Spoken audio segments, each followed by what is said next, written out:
All right. Hello, everybody, and welcome to Geopolitical Trends, where truth matters. Excited to be with you as always. I'm even more excited today because I have a dear friend here, somebody who's familiar with the show here, and we always fall back on when we need to have some insights. It's none other than Larry Johnson, someone who does not need an introduction. Let me bring in Larry right away. Hi, Larry. Hey, David. Thanks, man. Good to see you as always. And on behalf of the entire community, we say thank you for really carving out time. By the way, guys, I reached out to Larry yesterday and he was gracious enough to carve out some time for us here because is the one I go to if I need to know the ins and outs of really what's going on regarding the Ukraine-Russia conflict. So let's start from the get-go, Larry. Was it a calculated move on part of Putin? Because Putin spurns Zelensky meeting, but the lower level Ukraine-Russia talks are still on. Yeah. Well, they just concluded. I understand that the talks lasted about 2 hours. Mm-hmm. The only thing they agreed on was to do a one-to-one prisoner exchange with 1,000 prisoners. Apart from that, the leaks that are coming out reflect enormous frustration on the part of the Europeans and the Ukrainians that what they're demanding is an immediate ceasefire, no conditions. Wow. Well, Russia's not going to do that. And it is reported that basically the Russians, their demand to the Ukrainians was simple. As Putin said on June 14th, 2024, and has been repeated by Medvedev and Lavrov and Rybkov and Peskov and Zakharova, mm-hmm. that the Ukrainians need to withdraw immediately from Zaporizhia, Kherson, Donetsk, and Luhansk. Withdraw, and then the talks can go forward about a ceasefire. Well, the Ukrainians said, hell no. And then the Russian delegate replied, okay, well, if you don't do that, we're going to take 8. So next time we'll get together to talk, we'll be in control of 8 of your oblasts as opposed to 4. And we're not giving up Crimea. So, Russia's position is very clear. They've made no effort to hide it. Mm-hmm. And it's just the West refuses to accept it and to believe that the Russians are serious. And, the Russians are winning on the ground and they are moving into Dnipropetrovsk. The 4 provinces that they'll take are Dnipropetrovsk, Kharkiv, Sumy, and Poltava. So basically, Ukraine has no cards to play because if it is the case, Larry, will it be fair to say, and again, I'm just thinking outside the box. I know some might disagree with my assessment here because I am not looking at this as negotiations. I am looking at it as a surrender because Ukraine needs to accept a surrender terms here. Will I be wrong if I am to think of it this way? Yeah, let's put it this way. Ukraine is irrelevant. This is not a dispute between Russia and Ukraine. It's not like Russia's got a list of complaints against Ukraine per se. This is a war between Russia and NATO, with Ukraine as merely a proxy, a pawn in that entire effort. And when Vladimir Putin talks about we got to address the root causes, what he's talking about is NATO. And so just reaching a quote deal with Ukraine over, how many troops and how many positions are held, etc., that doesn't address the root causes. The root causes are going to go to NATO. The U.S. needs to stop building at the largest military base in Europe that's currently under construction in Romania. They need to withdraw the Aegis missile systems they've installed in Poland and Romania. NATO needs to end all military exercises with Ukraine. And NATO needs to withdraw all advisors and personnel from Ukraine. NATO needs to end the supply of intelligence to Ukraine. Those are going to be the minimums for Russia when they talk about ending NATO support for Ukraine. It's not just that Ukraine promises, oh yeah, we pinky swear that we'll never join NATO. Wink, wink. Yeah. And the kind of the Russians made that clear. So why is the Europeans are screaming bloody loud about we're gonna have to keep arming Ukraine when they know Ukraine is not winning the war? Well, it's a rather crude expression, but I think it summarizes it. The Europeans are like a 80-year-old man with erectile dysfunction, claiming that he's going to impregnate the entire Sultan's harem. He can talk about it, he can fantasize about it, but it ain't going to happen. The Europeans are impotent. They do not have the industrial base. They do not have the resource base, both in terms of natural resources and manpower. And frankly, they don't have the military expertise. They're a clown show. There was a time where they were the dominant powers in the world. That time has come and gone. They're now just a shadow of their former selves. It's sort of that show HBO Game of Thrones. They had some imagery in there where at one time these dragons were very large and very powerful, and then over time those dragons became very small and very weak and very ineffective. That really is a metaphor for what Europe is. Yeah. And will that ever change now with where things are moving forward? I mean, no, it's going to get worse. It's going to get worse. You don't have in Europe the consensus, a political consensus that they can rally around one party. Look, like in the UK, for example. Now the Nigel Farage's party, which is in favor of getting out of the European Union, they quote surged into the lead, and they've got like 27% support. Labor's support has fallen below 25%, as have the Conservatives. So there's no one political party that's dominant. Same problem in France, same problem in Germany. In Poland, I think there is an element of that as well. Probably the one, a couple of countries where they've actually got majority support are Hungary for Orban, Slovakia for Fico, and Italy with Meloni. So this lack of a political consensus, particularly in the larger countries of Germany, France, and England, make Europe's ability to do anything with any kind of competence nearly impossible. Well, I'm aware of what the German intelligence services now are doing regarding the crackdown on the AfD. All of a sudden, I'm starting to question: will we see, especially with Nigel Farage in England, will we see the same in the UK, that the intelligence is cracking down on that? I don't think they can get away with that in the UK, but let's call it the Romanian model. Because the Germans are doing what the Romanians have been pressured to do by the European Union, and yet, despite all that pressure, it's blown back. That this another conservative candidate is come to the forefront, and is likely to be elected president. So again, the goal of having a united Europe able to act in concert and be sort of counterpoint to the United States, that's going up in smoke.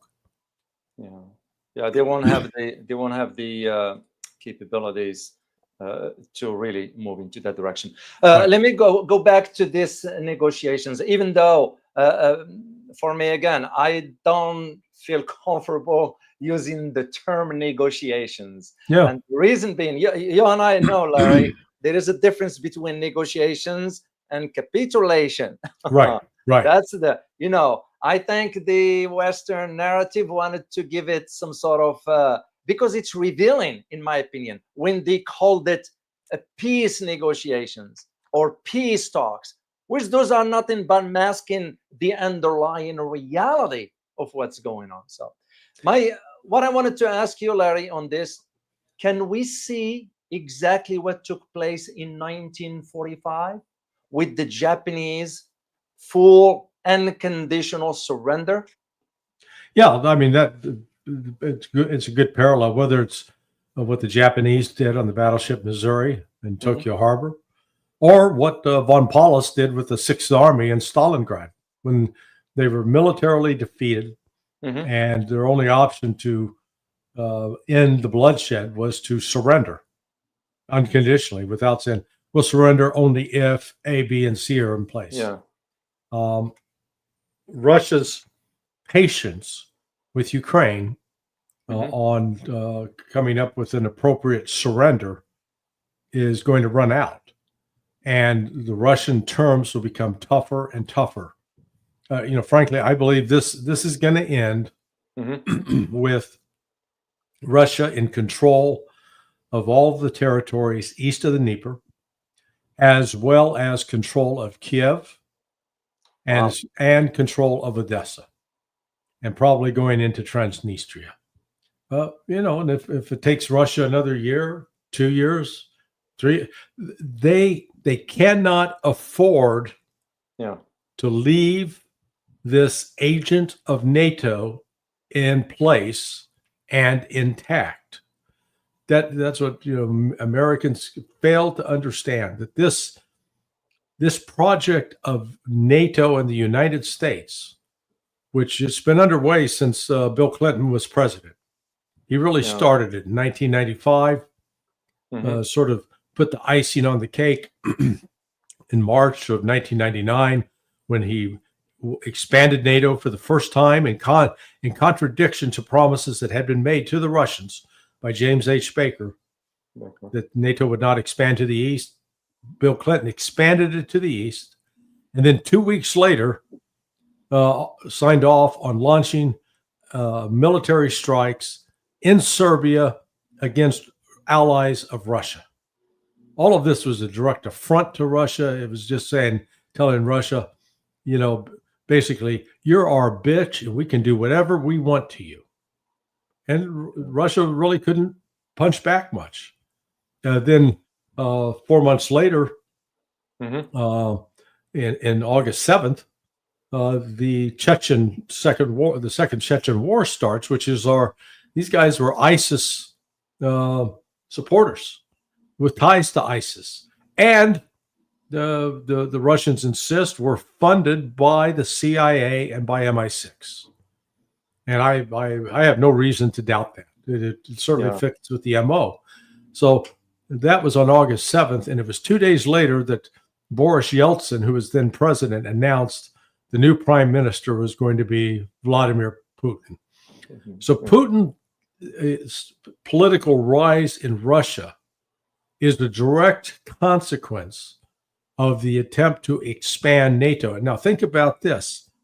The West was pushing, all these lobbyists in DC tied to the military-industrial complex are pushing to expand NATO at a time that the Russian military was shrinking in size. It wasn't increasing in size. They weren't carrying out military operations in other countries, in contrast to the United States. And yet, these warmongers, these profiteers in Washington insisted, we got to expand NATO. And part of the reason to expand NATO is you get new members, they have to buy new stuff. And who they buy it from? Well, those American, Lockheed Martin, Boeing, General Dynamics, Raytheon. So this was good for the bottom line. And Putin, from that point on, it was 4 months later at the end of 99 that Yeltsin unexpectedly resigned and Putin became president. And that's when Vladimir Putin started, on January 1st, 2000, remaking Russia, rebuilding the economy Mhm. and rebuilding the military and rebuilding its ability to produce weapons that they could use to defend themselves. You know, well, speaking of, you mentioned the weapons. But I'm laughing, not out of laughing, but I'm laughing out of the how, for example, the inefficiency of some of the weapons. And reference here, Larry, is to what just took place between India and Pakistan. Yeah. And you're aware of what the Chinese missile did by shutting down the Indians. So it seems to me like now the Chinese weapons are gaining credibility on the global stage. Will I be wrong in that assessment? No, the China's systems aren't as good as Russia's, but they're good. We do have, But this whole dust up between India and Pakistan, I maintain was a provocation backed by Western intelligence, and it was done specifically to try to disrupt, create tensions between India and China, and disrupt BRICS. It looks like that effort has failed, and India and China have actually been now working together to secure the peace on the border. I think everyone's starting to realize this playbook that's being used in Washington and in London, same damn playbook, and they understand. Okay, here they go again. Yeah, that's what I thought too, because it became clear to me as to why all of a sudden something like that would erupt. So let me go back to Ukraine here, because that's what we are going to be focusing mainly. And I will ask you, by the way, before I let you go, Larry, later, I'm going to ask you about your insights about the U.S.-Iran nuclear negotiations. So sure. To go back to the Ukraine aspects of it, once again, and again, I'm just throwing ideas out there just to think outside the box. Will I be again wrong if I say probably all this bravado we're hearing about amounts to one thing, and that thing is that there is an illusion regarding Ukraine's autonomy. It's because Ukraine has no autonomy. It is questionable, and especially with the comedian President Zelensky, because it has been perceived as a sort of an independent leader representing. He couldn't represent the Ukrainian interest, but rather a proxy for the European Union and the United States. Go ahead, Larry. Well, let me draw a parallel with Hollywood. There was a time when Clint Eastwood was just an actor, fistful of dollars and the good, the bad, and the ugly. He played a role. He was under the control of a director. Then as time elapsed and he moved into the director role, where all of a sudden he made the movies. And so he could also act in them, but he was the one controlling it. Vladimir Zelensky is just an actor. He's not a director. There's no way he's going to become a director. He is simply there to take directions from those who are the producers of this movie. Only this is not a fantasy. This is a horrific reality. And to that extent, Zelensky's got to do what he is told, or else. So there's no independent thought or action on the part of Zelensky. He's beholden, I think, primarily to the masters in London, and secondarily to Washington, which is why they're sort of struggling to figure out what Trump is going to do. Yeah. Well, I couldn't agree more, Larry, regarding that, because I don't see. And again, this leads me to ask the question: what's next now? What's next? That now there's negotiation again. I don't call them negotiations. Well, what do you think, Larry? What do you think things going to move forward now? That you're going to see the Russian offensive in the Donbass and up north in Sumy and around Kharkiv, and then down south in Zaporizhia. It's accelerating. Russians are already operating in the 5th Oblast, Dnipropetrovsk. So that's simply, they're going to be chewing up more and more territory. Well, they've they poured in enough reinforcements because they have them that they're able in areas like around Pokrovsk to attack all along, let's say, about 100-mile, 150-mile line. Well, so they're probing at every spot. That means the Ukrainians somehow have to find forces that they can maneuver to put against the Russian forces. And the problem they're running into is both they don't have enough trained manpower and they don't have the logistics infrastructure to carry out those maneuvers. So it's going to stretch them to a breaking point. And it's not outside the realm of possibility that, very soon that they could literally collapse and the Russian forces would pour through these gaps, which previously had been defended. And that basically will mark the end, which means the defeat of the United States and Europe. Yeah, I mean, that's the way I see it. What's the United States and Europe going to do? Insert troops? They've already the Russians shot down the third F-16 last night, so they've got a standoff air-to-air missile that is hypersonic and can go 120 miles. Wow. So it'd be 120 miles away. It's a fire and forget. That missile will find the target, and whether it's an F-35 or an F-16, can't escape it.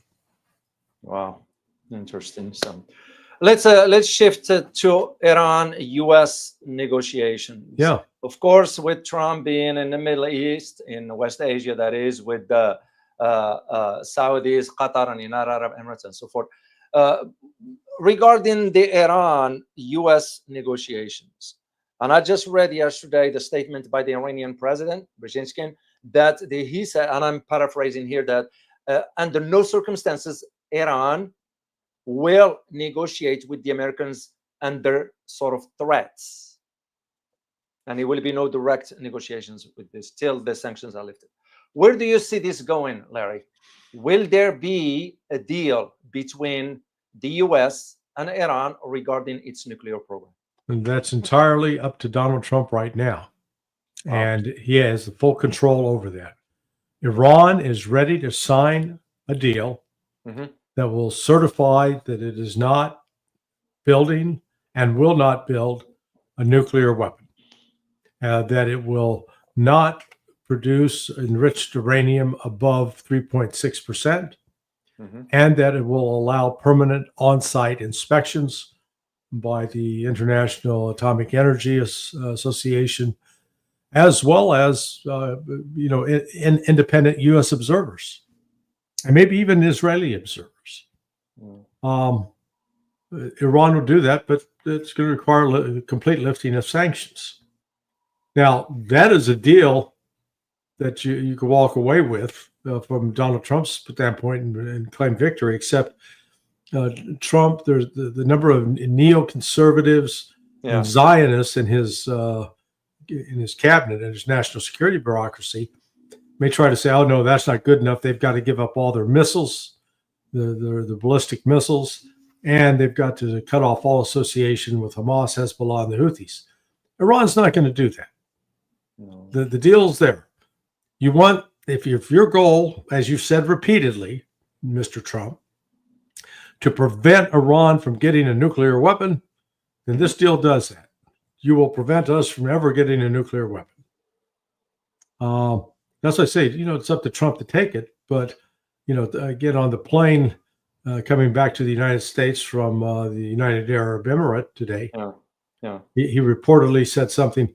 We've given the Iranians our last proposal, and it's take it or leave it. And if they don't take it, they don't accept it, then it's going to be very bad for them.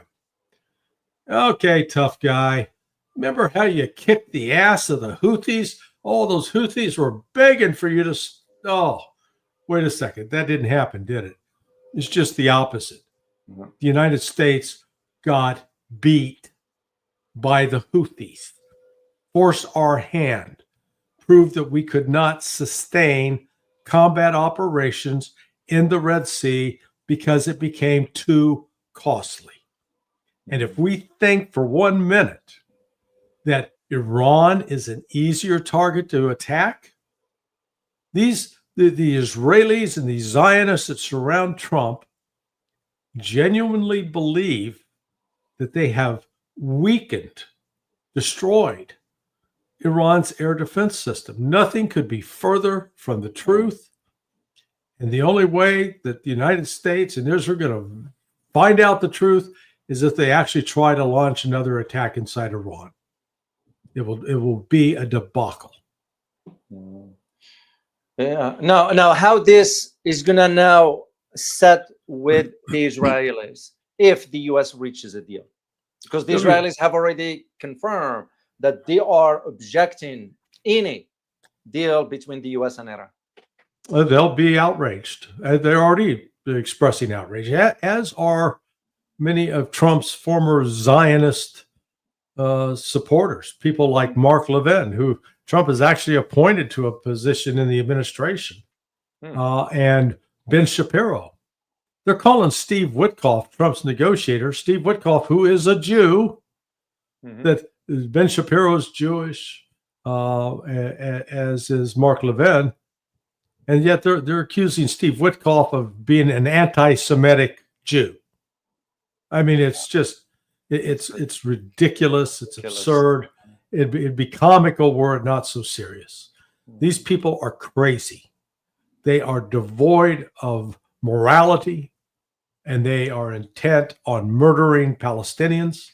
And anything that stops short of that, including to the destruction of Iran, they're not going to be happy with it. So, but I think Trump has reached a point at which he said he can do the math. Yeah, let's see. If I go along with the Saudis, who are asking me to recognize a two-state solution for the Palestinians and to stop the genocide and to cut a deal with Iran, and I get $1 trillion, whereas I go to Israel, and Israel's constantly taking money. They're like that freeloading relative that moves in with you, that eats all your food, smokes all your cigars, drinks all your liquor, and refuses to clean up the house and won't leave. That's Israel. That's Israel. That is true. That is true. So, while we're still in the area, what do you make out of U.S. lifting sanctions on Syria that have been for 46 years? Which, by the way, once again, Israel opposing, but Donald Trump went ahead with it. He didn't care. Well, it was Trump was trying to appease Mohammed bin Salman in Saudi Arabia and Recep Tayyip Erdogan in Turkey. I think it was foolish, to pretend that Jelani is some sort of, cleaned up, that he is, once he was like Saul of the New Testament on the road to Damascus, and had this conversion experience. And now he's changed his name to Paul. Well, he was al-Jelani, a member of ISIS who had carried out attacks that had killed Americans.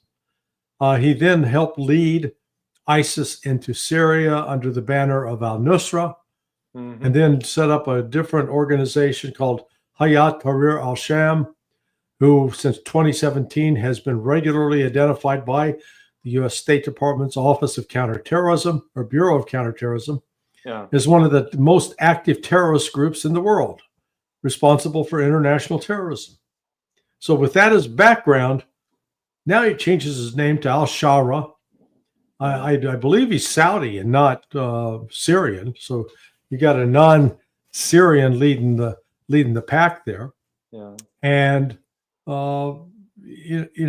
Trump has made a deal with the devil. Now, I will note, this is not the first time that you've had American presidents glad-handing with former terrorists or guys who got to their position because they were terrorists. Remember Menachem Begin, Prime Minister of Israel? He was head of the Irgun, a terrorist organization. And then there was Yitzhak Shamir from the Stern Gang, another terrorist organization. But they both became prime ministers of Israel and got royal visits to the White House and such. So what Trump's doing with al-Jelani is not without precedent. So is that means now that since we lift the sanctions, we own Syria? No, no. We hope to make some money off of Syria, but this Trump initially was reportedly withdrawing all U.S. forces from eastern Syria, and now it looks like that's on hold because they found that they're sitting on a bunch of rare earth minerals, and they want to exploit those if they can. Wow. Well, there's always a motives behind our dealings with any parts of the world, Oh yes, yeah. I think the only challenge, well, as a matter of fact, Larry, now I'm finding it's going to be very challenging for the U.S. to figure out what to do with Latin American country like Colombia, who just signed the Chinese BRI pact recently. So no more that. Will I be right if I say no more Monroe Doctrine? Well, we still maintain that we trying to abide by it, but China is making tremendous inroads in South America, in particular, in both building a large port in Peru, I believe. That's correct. Also in Chile and Brazil. China's trade relationship with Brazil is increasing, not diminishing. Wow.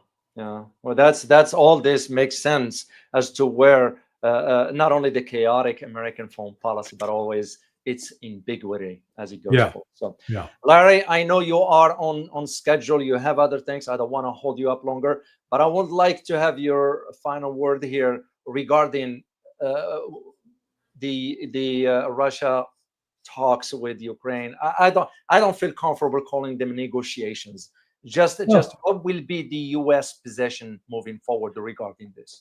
Well, again, Trump's going to be pressured now to impose sanctions on Russia because once again, because Russia's position is very clear. We're not declaring a unilateral ceasefire. We're not going to agree to any ceasefire until you, Ukraine, are out of our territory. You get out of Zaporizhia, Kherson, Donetsk, and Luhansk, completely out. Then we can talk ceasefire. Until then, no deal. Then Ukraine said, "No, hell no, we're not going to do that." And Russia said, "Okay." Well, but that's our position. And in fact, if you don't accept that position now, the next time our offer comes, we're going to be taking more territory. So you're going to be losing up to eight pieces of territory. Wow. I argued this at the beginning, Larry. From the beginning, I said, mark my word, the Russians will not give the territories back in case there is some arrangements, whatever. It's forgone. It's done. It's done for. Yeah. The key to this is the elimination of NATO. NATO has to be disbanded. That's the only way that Russia's going to ever have security. As long as NATO exists, Russia's going to face a potential existential threat. And I'm just wondering, what is the purpose of NATO now anyway, that the Soviet Union doesn't exist? The jobs program for white guys. Wow. Larry, I can't thank you enough, my friend. Truly appreciate you carving out time. I know how busy your schedule is.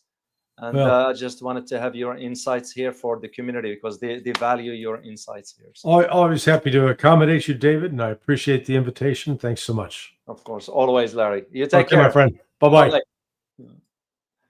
Guys, well, I hope you all enjoyed listening to Larry. He has, he said, I'll carve out 35 minutes for you. It was kind enough of him to really, because I reached out to him yesterday. And he said, sure, I'll do it. And he enjoys being here with our community and so forth. So, well, just to wrap up all this in a much bigger picture per se. And again, I had a chance to read an article by a professor, Ruel Pepa. Ruel Pepa is an academician, so he's been writing extensively about all this.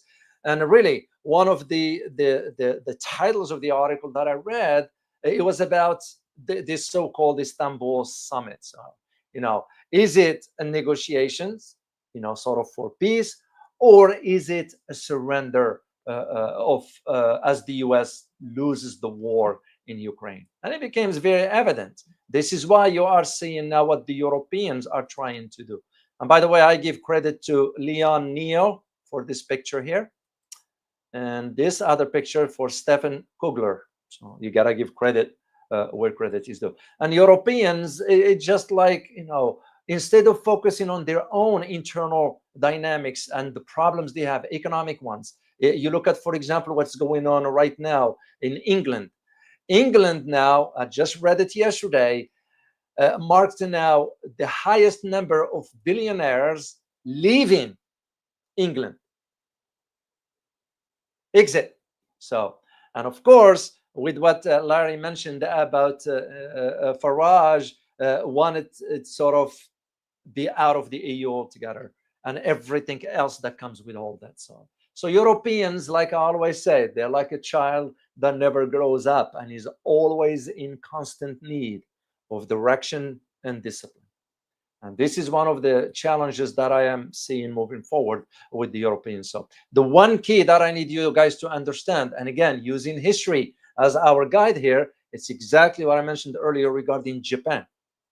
When the Japanese had to sort of the unconditional support, the unconditional surrender, the unconditional surrender aboard the USS Missouri in 1945, and that's basically marked the end of the hostilities in the Pacific theater of World War II. I could see the same outcome moving forward here because, like Larry said, there is no way now Russia is going to give those territories back. We were arguing or talking about, remember guys, last time that it just would not make any sense for Putin to go physically and attend this, because to me, when comedian Zelensky or President Zelensky said he wants to meet with Putin, that means he did not understand or read the Russian proposals, which, by the way, he had a chance back last year or way back in 2022, but he couldn't take a stand, meaning Zelensky couldn't take stand and sign a deal, a negotiation or peace, whatever that was, with the Russians at that time. And that became clear why he is a puppet of the West. Another word, we're just giving him the script per se, and pushing him forward. And this is why Europeans are adamant about blocking a peace deal, any peace deal. That's why you're seeing the UK, France, Germany, and even Poland, which, by the way, I was talking to a source yesterday in Poland via phone, and they informed me about how Polish people, not all, of course, shall not generalize, they are stepping on the European Union flag. As a matter of fact, they're burning it. Yeah. So apparently in Poland, people are, because they're coming into elections, it's going to be now, second round is going to be in June, and they are sort of, so far from what I was told, that the Polish people are in for the candidates who wants to put Poland first, not Ukraine, not the EU, not America, Poland first. So it will be very, very interesting to see how those dynamics are going to move forward. So anyway, guys, that's all I have to share with you here. Remember to join me tomorrow at 8 p.m. for my conversation with Aina Tangen. So he's going to be in here tomorrow. We will be talking a lot about what's going on with the trade tariffs, geopolitics, and so forth. So remember to join me tomorrow at 8 p.m. So, guys, hope you enjoyed this. Once again, thank you all for being here. Thank you for your kind support. To those who wants to support the channel, oh, by the way, I forgot to share with you the links for Larry. If you want to check it out, check out his YouTube channel also, Countercurrents. It's very, very interesting. And he writes on Substack, so I read his stuff there. So if you ever get a chance to check it out. So once again, if you want to support my upcoming Asia trip, I will be very, very grateful to you for that. I intend to go in about 4 or 5 months, somewhere around that time. So I will greatly appreciate your support for that. And here is the link for the channel if you like what you are listening to and enjoying this analysis that I provide, and of course the guests that I bring in. So anyway, wishing you a good day, good afternoon, good evening, whatever part of the world, and I look forward to seeing you again. As always, remember, geopolitics impacted daily life in more ways than one. Till next time, guys. Bye-bye.